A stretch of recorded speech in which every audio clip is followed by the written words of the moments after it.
Attention all units. We have reports of 2 motorcycle cops protecting California's highway. That's for us, good buddy. The Men of Chips are on MeTV. Hi, I'm John Baker. I'm John Baker. It's Officer Baker. He's the blonde one. Hi there. Officer Poncherello, man. Frank Poncherello. Oh, I'm Frank Poncherello. And he's the one who's Eric Estrada. There's no way I wouldn't remember a name like that. Catch the blonde one and the one who's Eric Estrada. Now on Chips. MeTV Fresno, Xfinity 187. Hi, I'm John Malos. Welcome to this live edition of Connect with Me on the showroom floor at Ventura TV on this day. It's on the air, off the presses. Our guy Dennis Hart is here. We'll be talking about the Fresno Police Department and Deputy Police Chief Keith Foster no longer. He resigned on Friday. We'll talk about that the entire hour. 436 MeTV option 11. I want to discuss the importance of the television medium to the American people.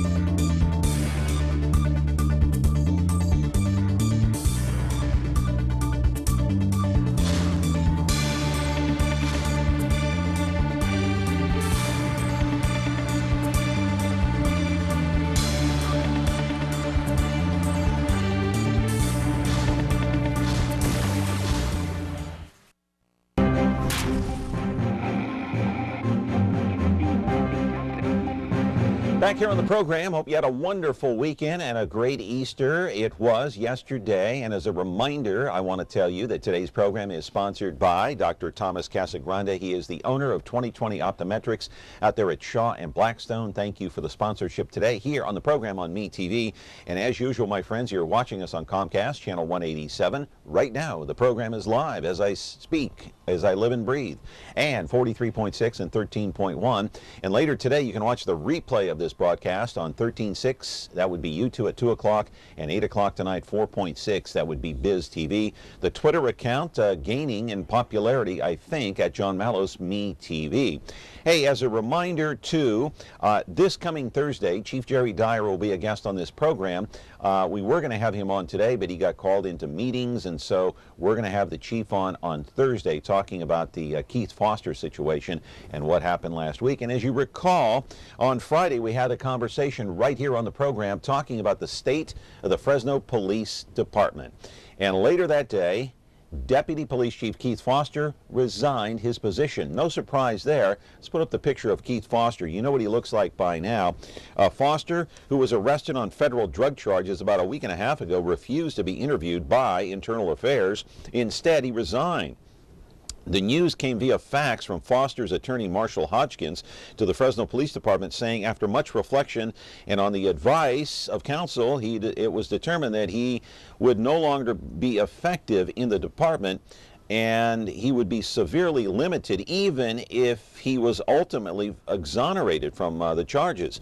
Foster was taken in for conspiracy to distribute and possess oxycodone, heroin, and marijuana, but is free now while his case makes its way through the system. In the meantime, check out this videotape of Chief Jerry Dyer the day the announcement came down by the FBI and the ATF. Shocked, stunned, as Dyer apologized, took full responsibility, but added the Fresno Police Department is not broken. Changes are to be made within the department coming soon. Dyer was not implicated in those charges. He claims he knew nothing about Foster's involvement in drugs, that he was completely caught off guard. So what does the future hold for Chief Dyer as you see his really almost like a depressed state right there? Shock, I think, is the best term. He's got the backing of the mayor, the backing of the city manager. The FBI and the ATF have been working on this case for about a year. Hey, live in our studio right now is our media expert, Dennis Hart. He has covered City Hall for many, many years. He has covered the Fresno Police Department for many years. He has knowledge of the system and how it works. He is here to take your phone calls, 436 MeTV. Option 11. And don't forget, call in, offer up an opinion, ask Dennis a question. He knows the chief. And also, today's program is sponsored by Dr. Thomas Casagrande. We're back on Connect with Me in just a moment.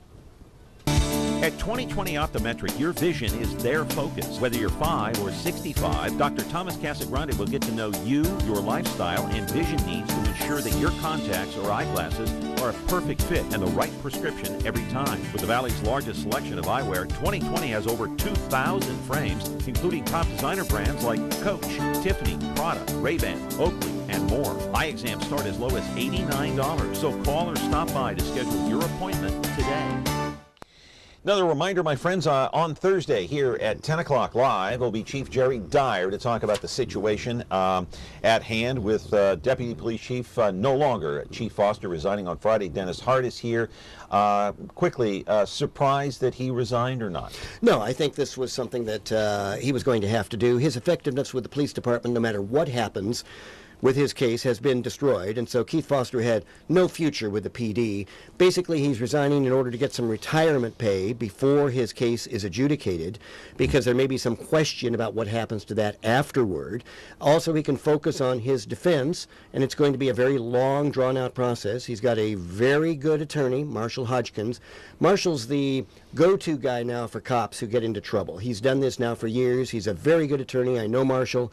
So he's going to put up, I think, a very vigorous defense of Keith Foster, but basically Keith was finished with the PD, so his resignation was not a surprise. Yeah, I called Marshall Hodgkins on his cell phone recently, and he said he's not going to be making any comment anytime soon, either Keith Foster or him. Marshall meaning, I mean Marshall. And so Foster had no other choice. He wasn't going to be interviewed by Internal Affairs. And so as the case proceeds and moves forward, Dennis, you've seen these cases before. Do you think there'll be a plea deal in a case like this, or what's that possibility? Well, I think that's a possibility. I think Hodgkins indicated what could happen right after Keith Foster was arrested. He said, if you see me going to trial, Hodgkins said this, you know that I think I have a shot. If you see me not going to trial, it means I don't. He hadn't seen the evidence at that point, and the FBI and the ATF had been putting this case together now for months. Presumably the evidence is very, very strong against Foster. They don't make arrests unless they think they've got something. This is not a local jurisdiction. These are the feds coming in. And Foster's charges, the charges against him, are extremely strong, as you know. He's being accused of being part of a drug trafficking ring involving oxycodone, heroin, and marijuana, along with 5 or 6 other people. These are major charges. It shocked the community. It shocked the PD. So, yeah, I think this is going to be a very long and drawn-out affair. Yeah. I want to put up that picture of Keith Foster again, and well known in the community, as you well know. We've seen his photo before. We know what he looks like. There he is. He was looked up to by many people on the west side of Fresno, West Fresno. African American, worked his way up the ranks, hired by Fresno PD in 1986. What happened to this guy? Well, I mean, who knows what happened? He was the highest ranking black man in the history of the Fresno Police Department. This is a tremendous jolt, not just to the PD. Whenever a deputy chief or anybody in a command position or anybody on the PD for that matter is arrested, obviously it sends shockwaves. Obviously it's a shameful part of the PD's history now that this man has been arrested, no matter what happens here. Yeah. But yes, in the West Fresno community, he was looked up as an icon. He took part in many church-related activities. People loved him over there. At the same time, he apparently, according to the feds, had this secret life going on where he possessed and dealt drugs. How he got involved in this, we obviously don't know. Allegedly, it's still allegedly. He hasn't been convicted. Right. We do know, thanks to the Fresno Bee's investigation on this, that he had a lavish lifestyle, that he spent a lot of money, that he is near bankruptcy right now. He made $180,000 a year with the PD and spent all of it apparently. Had a $730,000 house on the bluffs, the river bluffs of Fresno, that was foreclosed on. Owned a Mercedes, a Corvette, several other cars. His wife and he, soon to be ex-wife, filed divorce, and she's apparently trying to take him for a lot of money. Let's put up He's a picture. Mess right now. I want to put up a picture while you're talking about Keith Foster. It's called the Foster background check here, and how he arrived at his current position, former position now, because he resigned his position on Friday. And there it is, Dennis, right there. You mentioned the financial problems, and let's leave that up there just for a few moments so we can kind of the people at home can kind of digest that. Let me ask you a question. Yeah. Do you think the financial problems that he was having may have led to him being, immersing himself in this drug ring? I mean, allegedly so? Well, I mean, that's why the feds probably started looking at him, plus some tips. Yeah, the man clearly made a lot of money. $180,000 in Fresno goes a long way. A lot of money. Okay, in Fresno, that can go a long way. Now, that could be a causative factor, according to the feds, that he was doing the drugs. Allegedly. We're always saying allegedly. Allegedly, here, okay? yes. Because, yes, he needed more money. We know that he cashed out some of his vacation in order to get a cash infusion in the last month, according to the Fresno Bee. He was clearly, according to Foster's own writings and court documents, on the edge of bankruptcy. So that could be a causative factor, yes, and that's probably one of the things the feds were looking at. The guy's in money trouble. Why is he in money trouble? He's making $180,000. Well, he's spending all of it. So this would be a way to get some more money. No question. That could be one way to look at it. Yeah. His resignation on Friday. Yeah. They have 3 deputy police chiefs now. Yes. 2 of which sued Dyer in the past. Yeah. Chief Dyer. And settled. It's all And settled. Yes, and settled. Yes. Navarez and Schaefer. Yes. And we've got their pictures, by the way. We can put those up. Yes. Yes. Sharon Schaefer and Navarez, Yes. they both filed the same suit. There's Sharon Schaefer right there. She's Yes. still on the force. Yes. You know, as I understand, she may be close to retirement as well. I'm not Right. sure. Right. And then you've got Navarez as well. There he is, Robert Navarez. They both combined in the lawsuit. Warren Pabujan was the attorney. Does this present a problem for Chief Dyer in a way? Well, I don't know. I mean, and I covered those lawsuits. I mean, I've covered the Yeah. chief for a lot of years here. In fact, I saw the chief the night Keith Foster was arrested. I was down at, I happened to be down at the police department, and I talked with him for about 5 minutes in the parking lot out there, and he was shocked, and I think it was genuine shock. While he and Foster were friends, obviously you don't know everything about your friends. I have very good friends, and I know nothing about their financial background. I know nothing about what they're doing outside of our friendship, etc. Yeah. So I find it completely plausible that the chief and Foster could be friends without the chief knowing that he was near bankruptcy, Foster, or that he was obviously involved in the drug thing. And I think we need to point out, and this will get we'll get back to your point in just a minute, the FBI's investigation should be, while it's shocking to Fresno, should reassure the city in at least one way. They looked at a lot of people. They didn't find anything other than Keith Foster and those other folks were arrested. I don't think we should have any doubts that the chief of police in this city is clean, and the mayor of this city is clean, and the city manager is clean, because the FBI was looking at just about everybody, and they got Foster. So that's not the issue. The Schaefer and Navarez things had to do with the type of comments that the chief made. The chief is a very forceful person and says things very forcefully. Some people can take them wrongly, and they were offended by some of the things he said in meetings, et cetera, et cetera. That suit was, as I say, settled, and you'll notice they are still deputy chiefs, et cetera, in the PD. We are going to talk more about those 2 lawsuits, because like you said yourself, you covered those, I have covered those yes. lawsuits. Yes. And we're going to talk about the effects or maybe non-effects on the chief regarding that. We do have a phone call. I'm going to wait and take that until after the break. You're watching Connect with Me, 436-MeTV, option 11. Back with your phone calls in a moment. Tune in to Heartland for the best in true country music. Relive vintage specials, one-of-a-kind concerts, and country music's earliest videos. Heartland is the heart of country. The only place where you can find country music, country stars, and country lifestyles 24/7. Heartland, the heart of country. Now on channel 13.2.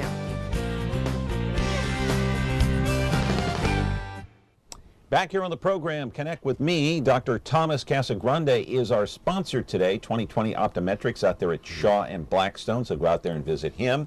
And we're talking with Dennis Hart and the kind of the part 2 of the state of the police department, and Keith Foster resigning last Friday, of course, as deputy police chief. Caller, you're on the air. Go ahead. Yes, I wanted to inform everyone that Gerald, spelled Gerald, i.e. Jerry Dyer, it has a federal inmate number, 605-65-065.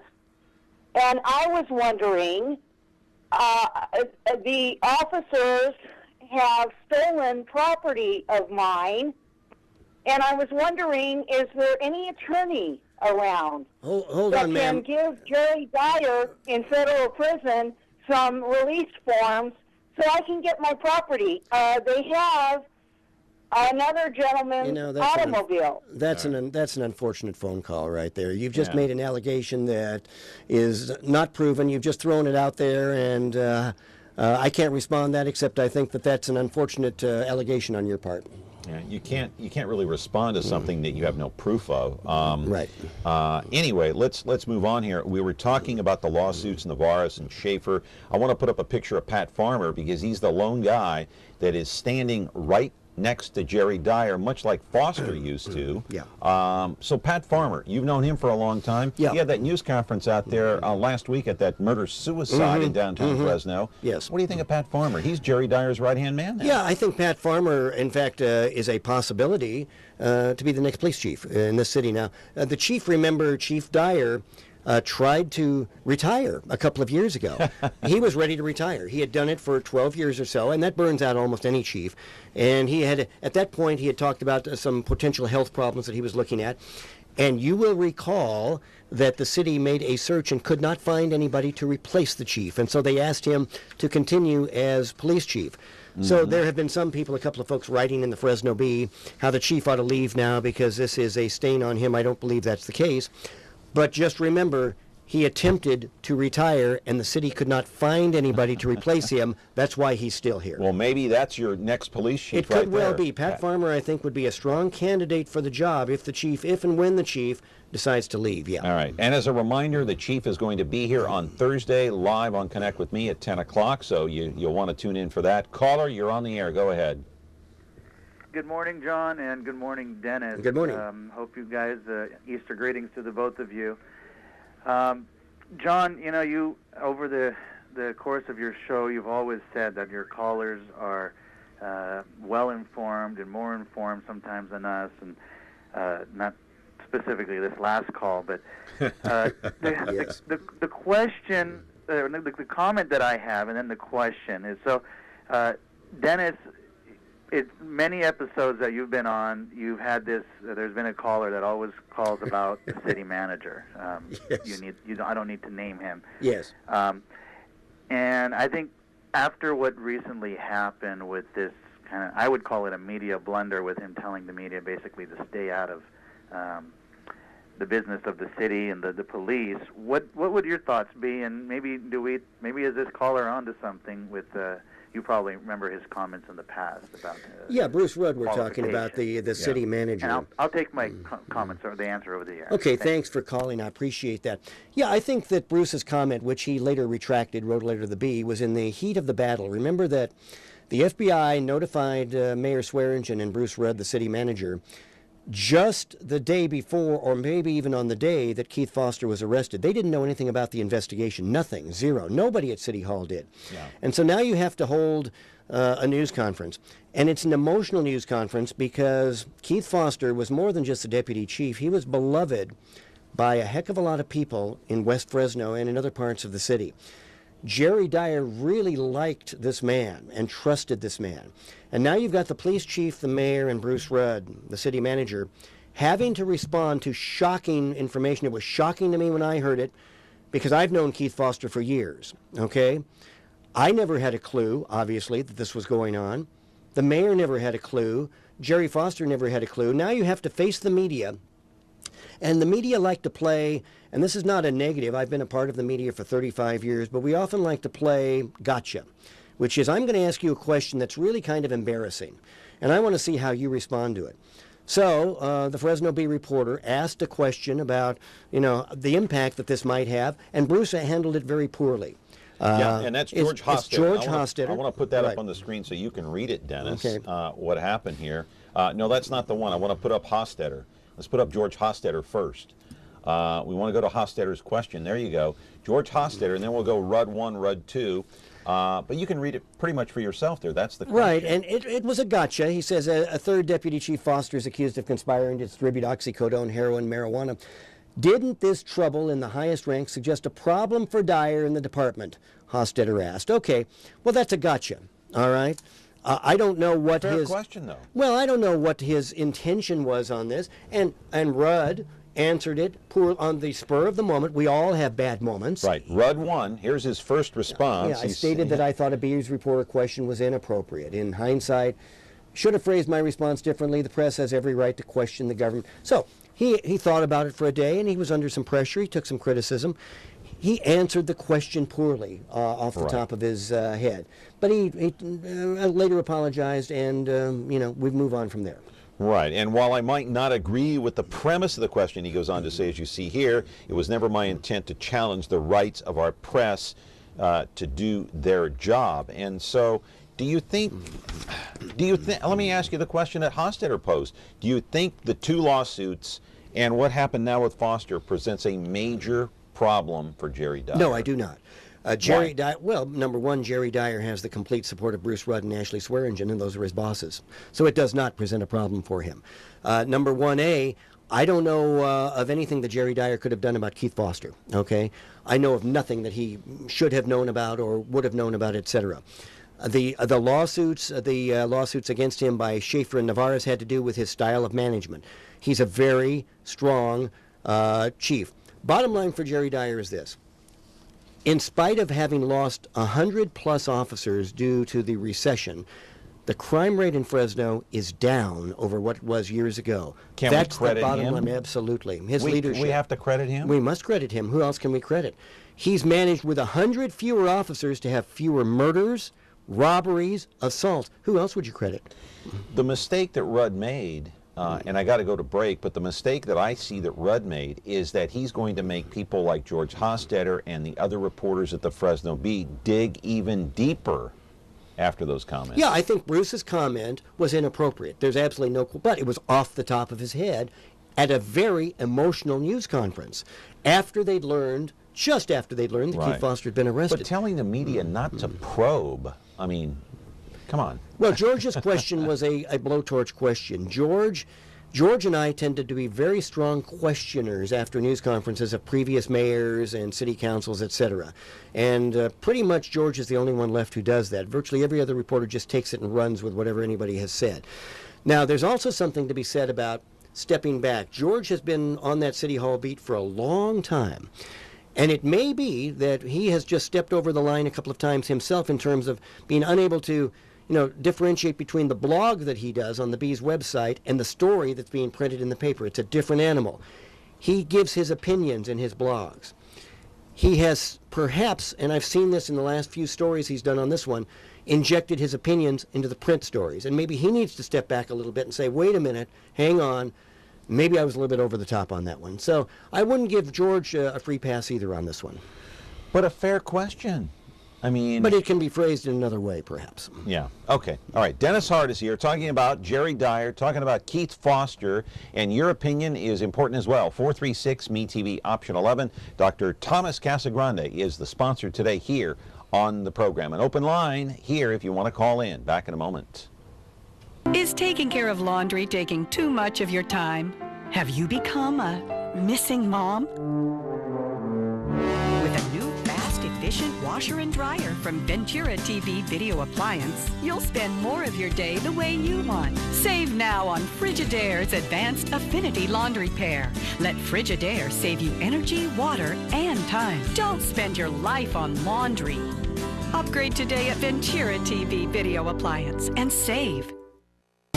At 2020 Optometric, your vision is their focus. Whether you're 5 or 65, Dr. Thomas Casagrande will get to know you, your lifestyle, and vision needs to ensure that your contacts or eyeglasses are a perfect fit and the right prescription every time. With the Valley's largest selection of eyewear, 2020 has over 2,000 frames, including top designer brands like Coach, Tiffany, Prada, Ray-Ban, Oakley, and more. Eye exams start as low as $89, so call or stop by to schedule your appointment today. You're free to call in, 436-MeTV, option 11, talking about the state of the police department. Jerry Dyer will be here live, either in the flesh or on the phone on Thursday on Connect With Me. Caller, you're there. Go ahead. Yes, good morning. Morning. I'd like to just comment on the position of Officer Dyer. I believe personally that there is no way that he could have not known about the situation with his with Foster. First of all, and it seems to me as though your guest speaker is doing nothing more than just damage control for the city of Fresno. That's all I have to say. Well, let me ask you, caller, stay there for a second. He's still there? Yes. How do you know that Jerry Dyer could not have known? I mean, how do you know without having inside knowledge? The FBI and the ATF were on this case for roughly a year. They probably investigated everybody from Foster to Dyer and all the way down to see who was involved. How do you know that? Well, perhaps they should have investigated some of their informants on the streets. I'm sure they have informants, and I'm sure they would have found out something to that effect if that were true. Well, let me ask you, may I ask you a question? Yes. Why do you think the FBI then, I take it you believe they're either lying, and of course the FBI is not in the business of lying. If they could have taken down the police chief of this city, they would have done it. Why do you believe that they are lying or that they were incompetent in this? I don't believe the FBI is incompetent. I'm not doing damage control for the city because I'm not paid by anybody on the city. I covered them for 30 years. Why do you think the FBI was either incompetent or lying? I'm not talking about the FBI. I'm talking about the Fresno City Police Department should police themselves as well as policing the public, you know? Oh, I agree with you. I absolutely agree with you. But you said there's no way Jerry Dyer could not have known this. I have very good friends, and hang on a second. You made a statement. Let me respond to that. I have a couple of friends I've been friends with for 50 years. I don't know what they're doing with their finances. I have no idea what they do in their private time other than what I know of them when I see them. So why should Jerry Dyer have known? Are you the chief of police of Fresno? No, I'm not. But he was... Okay, then he's got access to information that you wouldn't have about your friends, correct? Well, I don't know that. I have no idea what he has access to. Why would he investigate his friends? Why would he have reason to? Why wouldn't they contact their city informants rather than just going through the stages of investigating the police department themselves? They're going to get much more information on the streets about the police possible corruption rather than just investigating. The police have a history of the blue wall of silence, okay? Yes. Is that correct or is that not correct? In many cities, yes. Yeah, but caller... I think that Fresno is no different. I think Jerry Dyer should resign. I think he should be forced to resign. I think the city manager should be forced to resign as well. Right. Why should Jerry Dyer and Bruce Rudd be forced to resign because of a con man, a rogue cop? Why should that happen? Because Jerry Dyer has not only enforced his rule, but promoted him through the ranks through the whole time he's been there. Right. You know, if you're going to promote somebody that way to such a high position in the police department, you should know more about them. Period. Yeah. The only thing is, caller, are you still there? I'm here. Yeah. I just want to say, I mean, there is the argument that Jerry Dyer should have known if he didn't know, but the fact of the matter is, I trust the FBI, and the FBI makes very few mistakes. They do not go after somebody unless they have the goods on them. They apparently had the goods on Foster, and the fact that they investigated this for a year tells me that they not only investigated Foster, they looked at Jerry Dyer, they put him under a microscope to see. I'll bet you they had surveillance on Dyer too to see if he was involved. And so if the conclusion was he wasn't involved, and that came from the FBI and the ATF, did you see the shocked look on Dyer's face? Now, I agree that Dyer maybe should have known. You could make that argument. But the fact is, don't you trust the FBI in this case? That's the question. Yes, I do trust the FBI completely. I don't trust the Fresno Police Department. Why not? Okay. Why not? Because of their actions and their policies of shoot first and ask questions later. I've been a lifelong resident of this valley, okay? I pay very close attention to the politics and the police departments of all the local cities. And in my opinion, there's no way that he could have promoted him that high up in the ranks without knowing more about his background. Well, okay, the FBI disagrees with you, and that's all I can say. And I disagree with you as well, but that's okay. Yeah. As far as shoot first and ask questions later, the caller clearly has an anti-police agenda on this one, but that's there are okay. different views on, different people have different opinions and views about how the Fresno Police Department conducts business and how they've been doing business the last few years. Right. Crime is down. I've heard this argument before. They do shoot and ask questions later. But the fact is, I put the trust in the FBI that Jerry Dyer didn't. Now, you could make an argument, Dennis, that maybe the chief should have known. What's he doing? Is he asleep at the wheel? I could see that argument, but questioning the FBI, the FBI doesn't waste their time or money to go after somebody who isn't guilty. Well, let me backtrack on that, and I don't want anybody to think I am being paid by the police department or by the city. Well, you're not being to paid defend by the chief. anybody. In fact, not even by you. Not even by you. I have covered the police department for a lot of years, okay, including every officer involved shooting. And they have all been found, virtually all of them, to be justified by either the independent police auditor or by internal affairs, etc. I know that some people apparently have the idea that a police officer should never shoot until he's been shot at. Apparently the police officer should take the first gunshot to the chest before he fires back. And let me just tell you, that's naive, that's wrong. I don't know how many of you have ever gone through police academies or whatever, and I have. But that's just wrong, and so let's not go down that path. Caller, go ahead. You're on the air. Offer up another opinion. Go ahead. Hi, thank you. First of all, if you could possibly repeat the name of the guest. I missed his name. I apologize. My name is Dennis. And then the second... Dennis. I'm sorry? Dennis. Dennis Hart. Okay. Okay, my question is, because I've only been here a short time, do you guys mind to elaborate on these two lawsuits by the other deputies, if you would? And thank you for taking my call. Well, they were lawsuits involving alleged inappropriate language that the chief used in meetings or briefings. They were taken by the deputy chiefs to be insensitive. That's exactly the way they were taken, and they were settled. And the chief admitted that he uses some language in some meetings, etc. Admitted that he perhaps had been inappropriate, and the lawsuits were settled. They had nothing to do in terms of wrongdoing on criminal matters or anything like that. It was a sensitivity lawsuit. Yes. Right. All right, caller, go ahead. You're on the air. Yeah, I would like to say that I like Mr. Hart because he's got a general outlook of all the problems that are going on. Well, you're very kind to say that. Thank you. I'm sure Mr. Hart knows the reason why the FBI did not inform the Fresno Police Department that they were being investigated. Yes, because there was always the chance that there would be leaks, and they had to make sure that nobody else was involved. So you didn't inform the chief or the city manager to prevent leaks about the investigation, and just to make sure that nobody else might be involved in the conspiracy. What's your question? I agree with you. Okay, but my question is, when you see a police officer or a high-ranking officer with a Mercedes, with a Corvette, and a few other extravaganzas on a $184,000 salary, he's got to be doing something besides working and getting a paycheck. Well, see, I would presume that he was foolishly overextending himself. I would not necessarily think that he was involved in a drug ring or anything like that.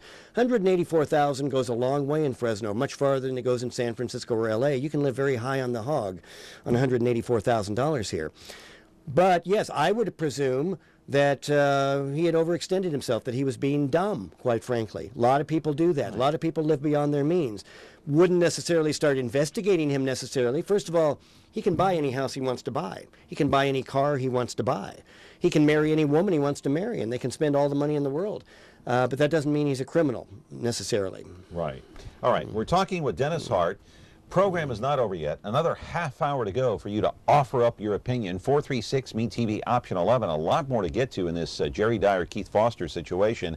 As you know, Foster resigned last Friday his position from PD. Dr. Thomas Casagrande is our sponsor today, 2020 Optometrics. Thank you for that, Doctor. We're back in just a moment.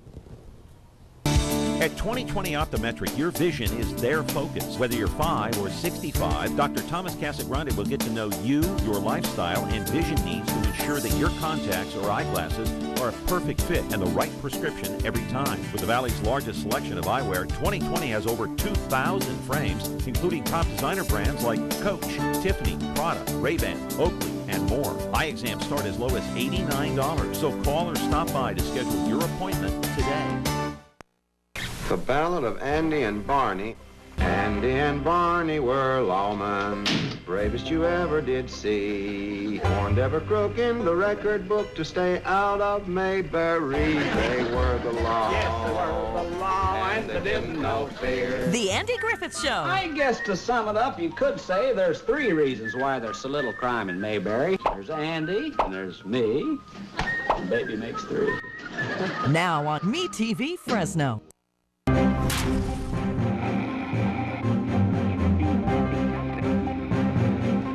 We're back here on the program, and our thanks to Dr. Thomas Casagrande, our friend out there at 2020 Optometrics, for his sponsorship today. So get out there if you need some new glasses like I do. So, you know, caller, I know you're there, but I guess there's some debate, some question about, Foster was making 180 grand a year, and he's driving all these cars and, diamonds and houses, and the guy's in financial trouble. So what do you think about this case? What are your thoughts and comments, and what's your question? Well, are you there? Yeah, go ahead. Oh, well, I got to tell you, I had my one and only brother-in-law, God rest his soul. He made maybe $30,000 a year, and he and my sister got a Corvette. But he wasn't into anything illegal, so people can't afford it. And he wore the jewelry all the time. But let me tell you, my brother-in-law was a hard worker until the day he died. Mm-hmm. But you can't do it. I mean, you scrimp and save, but I don't know. When you said a house at the Bluffs for $700,000, I had friends who lived over there, and I know what those houses are like. They're good homes. They're nice homes. Sure. Well, let me tell you also, caller, a divorce can wipe you out. Take it from me, my friend. I wanted to make a comment first here.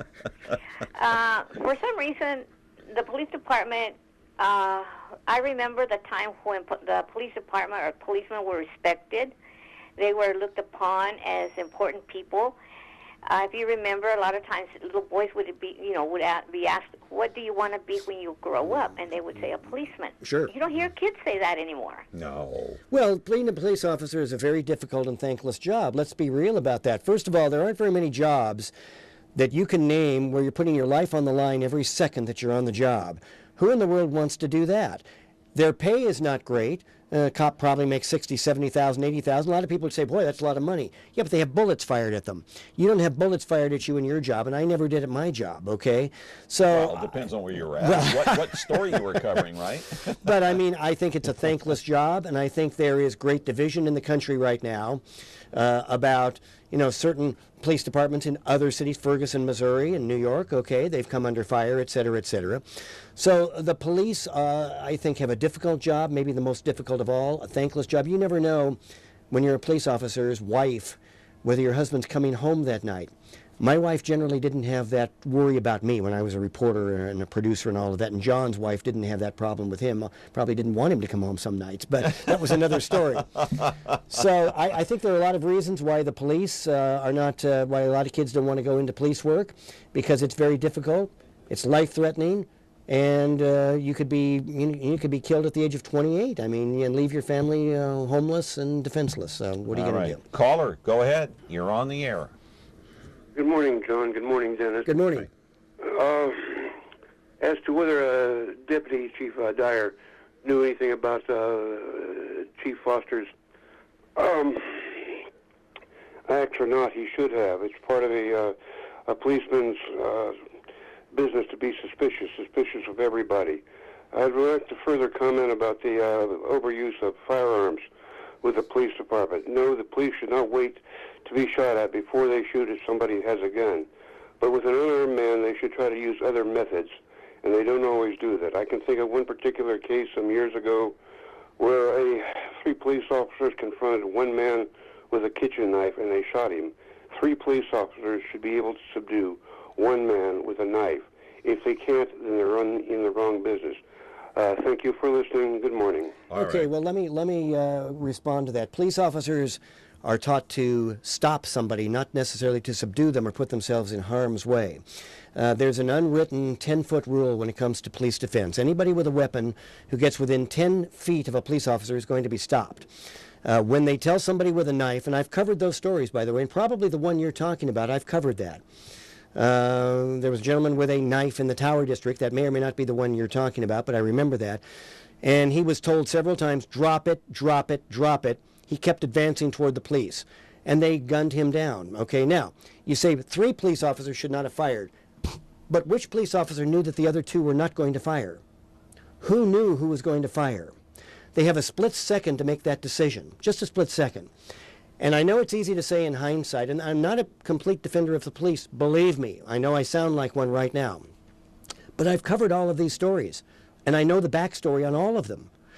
And it's too easy to say after the police shoot somebody who has a fake gun, let's say, a weapon that looks like a gun, but you can't tell, or a knife. No police officer is going to attempt to take somebody down with a knife by getting in hand-to-hand combat. If you've been told 2 or 3 times to drop that weapon, you need to drop the weapon. And generally kids above the age of 6 years old know that. So these other guys, when they come at the police, unless you're on meth, and then you're going to be dropped, okay? You're not going to get into a police officer's not going to get into a hand-to-hand combat with somebody with a knife because they might be killed. Yeah, I mean, this isn't Rambo the movie. I mean, this is. And also, let's be clear: it's only in television that police shoot the weapon out of somebody's hand. Yeah, that's not real life. Nobody does that. They aim at the mass. The mass is your chest.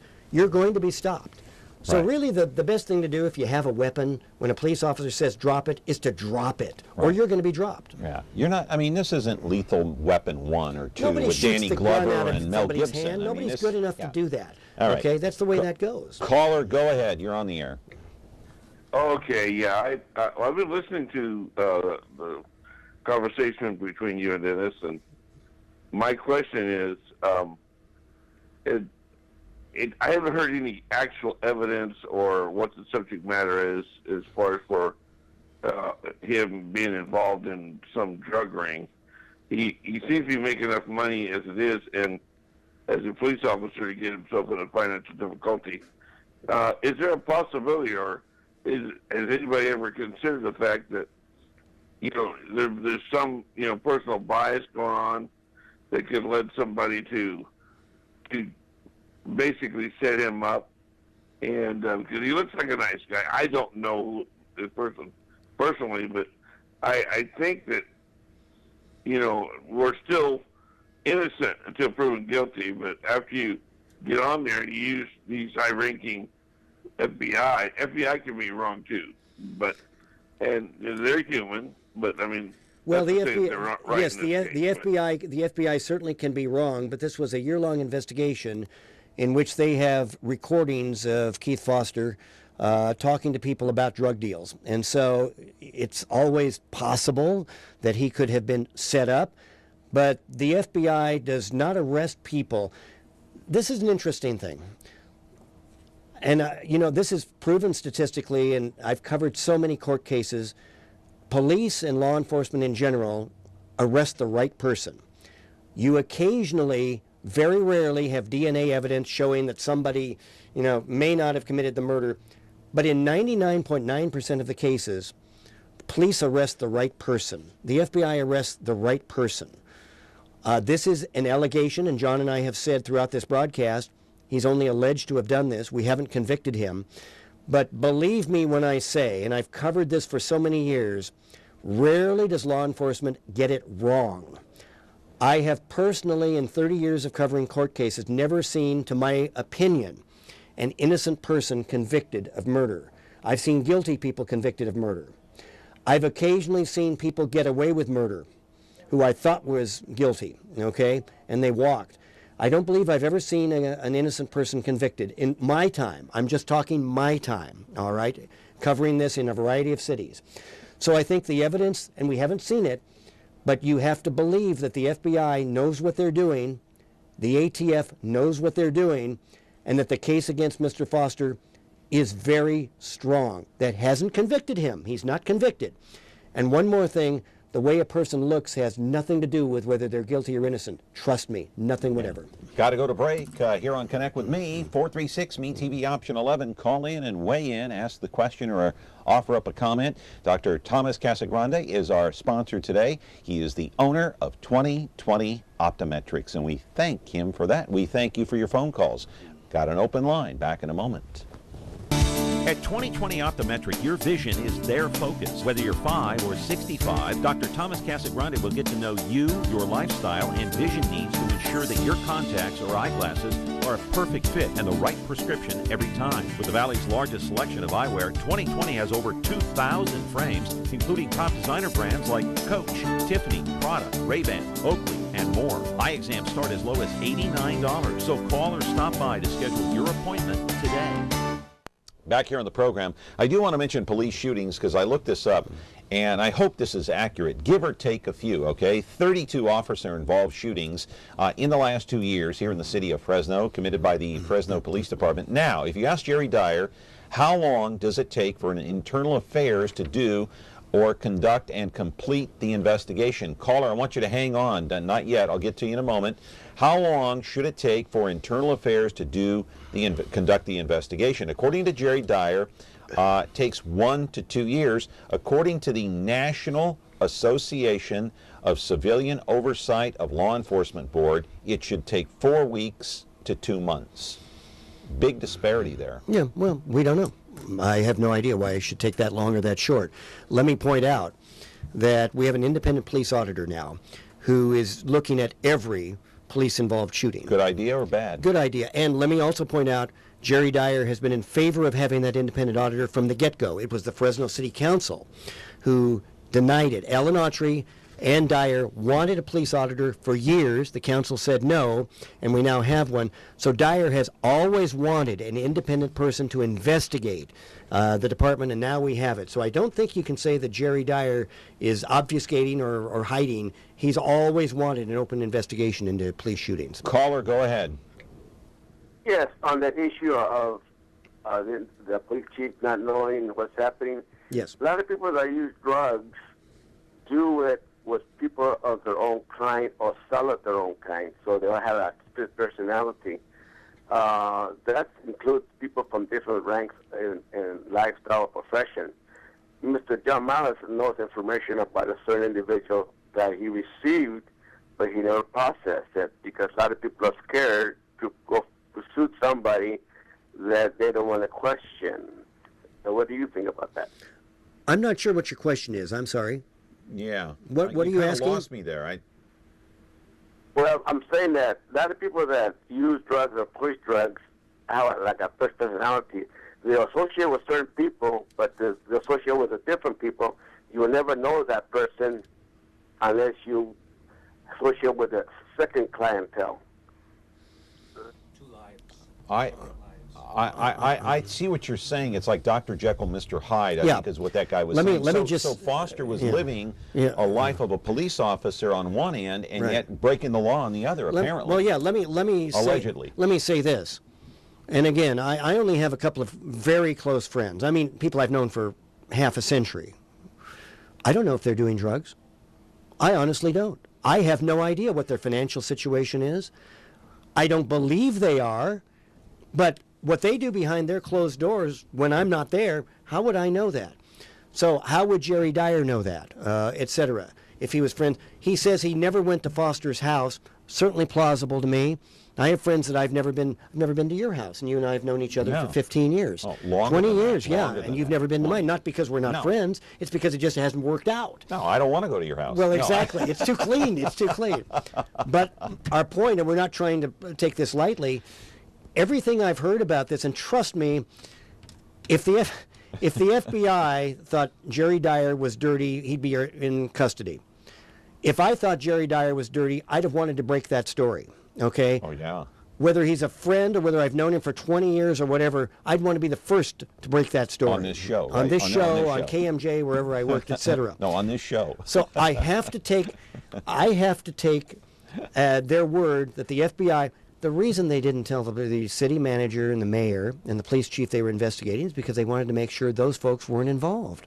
That's why if they tip didn't Dyer do that. off, then what good does that do? And they've been reassured that they're not. I think you can be reassured those folks are clean as a basis of this investigation. All right, the only question I got for the chief is, okay, I believe the FBI because I trust the FBI. It is a federal agency. They don't make many mistakes. No, they do They're not. not going to waste time, effort, and federal money investigating something if they're not sure.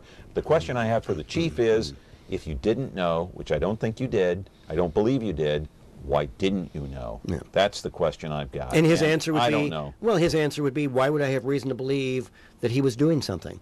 I was not at his house. Was I he don't know acting what the house weird? Was he acting weird? Well, obviously not. I mean, we don't know that he was doing Was he drugs. acting odd? Any different changes? Well, no. I mean, he's accused of possessing and distributing. We don't know that he was doing it allegedly. No, we don't know et that. cetera. No, we don't know that. Anyway, a lot of questions, not many answers, though, right? It's Anyway. a heck of a story, though, and again, it sent shockwaves through the community because I have to tell you, I was completely surprised when I heard about this because I would not have believed that Keith Foster was doing this, but I believe the evidence, and we haven't seen it yet. No. I believe the integrity of the investigation, and if they say there's enough evidence for Mr. Foster to be arrested, then they had some evidence. Got to go to break. Dr. Thomas Casagrande, thank goodness, is here. He is our sponsor, and you can go out and visit him. Shaw and Blackstone, 2020 Optometrics, good guy, a good company, been around 20 years. We're back with our program, 436-ME-TV, option 11.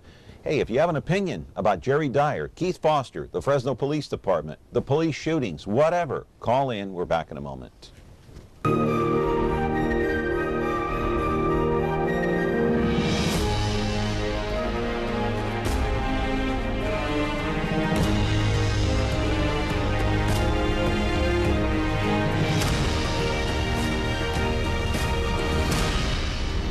You can find movies on over-the-air channel 13.3.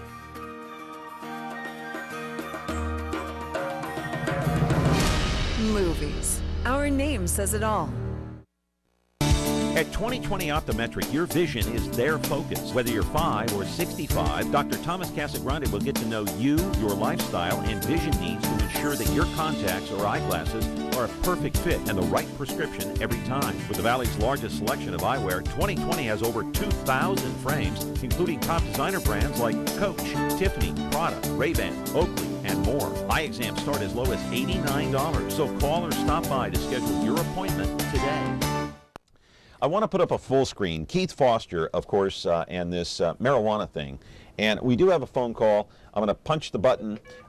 Whoops. Caller, are you there? Yeah, can you hang on a minute? I have to do this. Just hang on a moment. I'll get to your call. I promise I will get you on the air. I want to put this full screen up, though, and talk about this for a moment. Keith Foster, Deputy Police Chief Keith Foster, testified in front of a state medical board last year in support of a Fresno doctor known for writing medical marijuana prescriptions and acknowledged that he was one of the doctor's patients. Chief Dyer didn't know about it. Nobody knew Bruce about this. Rudnett didn't know about it. Right. The mayor didn't know about it. Right. Why? How? Did Well, he not kept know? it a secret. His testimony was secret. And, yeah, this is still part of an internal affairs investigation. This is one of those investigations the police department can continue with, even though Foster has resigned. They That's cannot, amazing to yes, me, though. It was secret testimony where he acknowledged he was a medical marijuana patient. Can you believe and that? Testified, well, now there are a number of shocking things about Mr. Foster that are difficult to believe, yes. I know, at this and point. there'll be more that maybe will come out Yes. during the course of this investigation. Yes, yes. Who knows? Caller, are you there? Go ahead. Yes, I'm here. Oh, you just mentioned a fact about him getting a medical marijuana. Is that illegal? No, No. it's legal. No. Oh, okay. Does that make him look more guilty because he's doing that? No, it Because doesn't to me. marijuana It is- No, it doesn't to me. embarrasses the chief, it though. embarrasses the police department, yeah. Mm-hmm. Oh, okay. Because, like you mentioned, also, we haven't actually seen the evidence. Yes. But we believe the FBI definitely would not be doing this because they're very thorough. Yeah. And I would assume the same. Right. The FBI but- is an independent agency, and they don't care who they take down. If they're guilty of something, they will arrest anybody, and they're fearless. And I have confidence in the Federal Bureau of Investigation in this country. Right. I do. Yeah, and I am too. I'm sure that they wouldn't be doing that unless there's a good reason, but we haven't yet heard the actual evidence, and so no, and to convict the guy before that. Just to be fair, to convict him before that, I think would be well, it would sound not right to do that. I like to give a guy a chance, but in this case, it is a serious thing with him being on the police department. And there's no reason we will hear the evidence until the court case. We should not hear the evidence. That's a matter for a jury to decide. And nobody's going to release the evidence until we actually get to court. We may never get to court. There could be a plea deal down the road here where Mr. Foster pleads to something in order to avoid a trial. We don't know how that's going to play out. But don't look at the absence of a public acknowledgement of any evidence as being anything wrong. Nobody's going to release all of their evidence to the press. We don't have a right to know that, only when it goes to court. Thanks, caller. Okay, before we go, because we only got a few minutes left, I do want to bring all of these up. Okay, I want to know if this brings, and I guess it kind of reverts back to George Hostetter's comment, and I want to bring this up with you. If you look at all of the things that have happened in the Fresno Police Department recently, okay, you got Chief Foster, you had the 2 lawsuits, Navarez and Schaefer. You had the drug enforcement team a few years ago. You remember that. They were broken up because they were doing certain things that were illegal involving, I don't know if it was a chop shop or stolen cars. You've had several police officers who have been arrested recently and let go. Then you had the incident, well, it's alleged. I know the Fresno Bee brought it up many years ago when the chief first came into office. There was an allegation there by somebody. So if you put all of these factors together, it looks like Chief Dyer doesn't have control of his department. And should he be held accountable? And how secure should his position be? And as you answer that question, I want to roll a B-roll of Chief Dyer's long, depressed face during that press conference. Is it a signal that Jerry Dyer needs to go? No, I don't think so. I think that he is going to retire. And as I say, he tried to a couple of years ago, and the city couldn't find a replacement, and they begged him to come back, and so here he is. I think there is erosion in anybody's effectiveness over a number of years, and the chief has now been chief of this department more than 1/10 of the time the entire city has been a city. He's been now 14, 15 years as chief of police here. One of the longest tenured chiefs in the history of the city. Certainly one of the most effective in terms of crime going down. Nobody can dispute that. But I think the chief would acknowledge that there is erosion, as there is in any aspect of life, whether you're a mayor, whether you're a city manager, whether you're a marriage erodes after a period of time. Right. And my guess is, only guess, I don't know this, that we'll have a new police chief in the next couple of years, that he will decide that's quickly, enough. Yes or no, trust has been eroded in the police department? Public trust? A little bit, not much, I wouldn't think. Caller, go ahead. Hello? Yeah, quickly. It's got to be quick. Only got a minute left.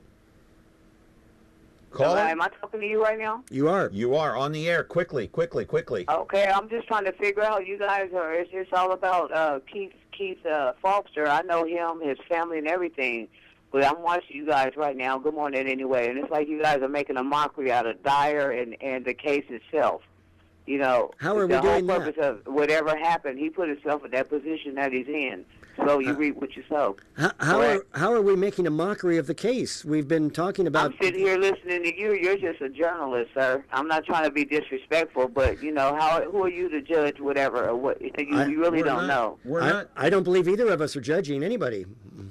But I'm looking at you guys right now, and the way that you're talking, it's like it's a joke. You know, whatever's going on, you guys really don't know what his motive was or the reason for what he did. We don't even know that he did it. These are only allegations. But from the way you're talking, it's like you know everything that's been going on. And like I said, you're a journalist. You don't really know. Like you said, you have friends and you don't know nothing about what they do. But what kind of friend are you? You should know the people that you conversate with on a daily basis, correct? I don't believe that any of us can know everything about the people we work with on a daily basis. Do you really believe that friends should know everything about their friends? I don't think so.